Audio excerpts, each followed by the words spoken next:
Change the sentence into indirect speech. Poonam said, I bought a dress yesterday. Poonam said that she has bought a dress a day before. Poonam said that she had bought a dress a day before. Poonam said that she has bought a dress a day before yesterday. Poonam said that she had bought a dress on a day before yesterday. काय येईल correct indirect speech? तर sed नंतर inverted comma जाऊन that येईल.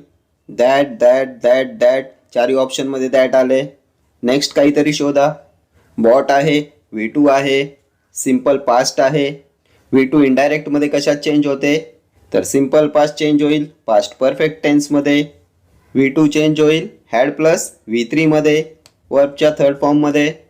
So had bought कोणत्या ऑप्शनमध्ये आहे check करा. तर हॅज बॉट ऑप्शन ए आणि सी एलिमिनेट होतील. हॅड बॉट आहे ऑप्शन डी मध्ये, ऑप्शन बी मध्ये. आता आणखी काहीतरी शोधावं लागेल. येस्टरडे डायरेक्टमध्ये येस्टरडे असते तेव्हा इनडायरेक्टमध्ये कशात चेंज होते?